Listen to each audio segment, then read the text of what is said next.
नौजवानों, ये आज दिन नोट कर लो और मेरी बात सुन लो।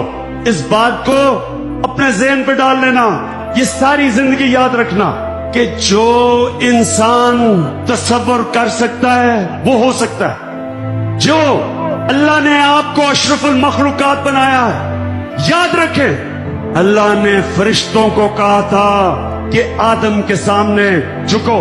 अल्लाह ने फरिश्तों को कहा कि ये जो इंसान मिट्टी का बना हुआ मैंने बनाया, इसके सामने झुको, क्योंकि मुझे पता है कि मैंने इसको कितनी ताकत दी है। जो अशरफुल मखलूकात है उसके मुतल्लिक इंसानों, आपको अल्लाह ने जितनी ताकत दी है आपको अंदाजा ही नहीं है। मैं इमरान खान क्या हूं? क्या मेरे में कौन सी बड़ी सिद्ध थी? मैं ये आज आप नौजवानों आपको बताना चाहता हूं कि आप सब इमरान खान से भी बड़े इंसान बन सकते हो। आप सब में अल्लाह ने सलाहियत पैदा की है, लेकिन उस सलाहियत को ढूंढो, उस सलाहियत को अपने अंदर ढूंढो। तुम्हारे सब के अंदर अल्लाह ने ताकत दी है, इस ताकत को ढूंढो।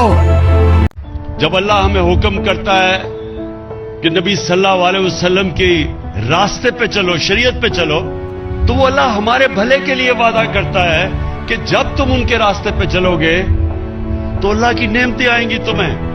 नमाज में आप सिर्फ एक चीज मांगते हैं कि अल्लाह मुझे उनके रास्ते पे लगा जिनको तूने नेमतें बख्शी। वो किसका रास्ता था? जिसको सबसे ज्यादा अल्लाह ने नेमतें बख्शी और अपना कुरान शरीफ में जो कहा मेरा हबीब है, वो हमारे नबी सल्लल्लाहु अलैहि वसल्लम थे। तो जब अल्लाह हमें हुक्म करता है उनके रास्ते पे चलो, वो हमारी बेहतरी के लिए कहता है। जो भी इंसान उनके रास्ते पे चलेगा अल्लाह उसको अजमत देगा।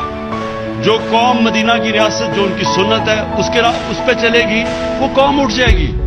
इसलिए जब ये जो लीडर होता है ना, लीडर होता ही वो है जो स्ट्रगल करके ऊंच नीच, जो हमारे नबी सल्लल्लाहु अलैहि वसल्लम दुनिया के सबसे अजीम लीडर। लेकिन अल्लाह ने, मैंने कई दफा सोचा कि उनकी इतनी मुश्किल जिंदगी थी, यानी जो 13 साल थे उनके मक्का में, बड़ी मुश्किल जिंदगी थी, हर किस्म की मुश्किल। बल्कि उसके बाद भी उनकी मुश्किल जिंदगी थी, जब जंगे खंदक में यानी खाना नहीं था बड़ा। तो जहां तक मुझे समझ आई है कि अल्लाह हमें जब कहता है ना कि उनकी सुन्नत पे चलो, उनकी जिंदगी से सीखो, तो वो सबसे अजीम लीडर को भी अल्लाह ने अपने हबीब को स्ट्रगल करवाया, यानी उसको बुरे वक्त दिखाए।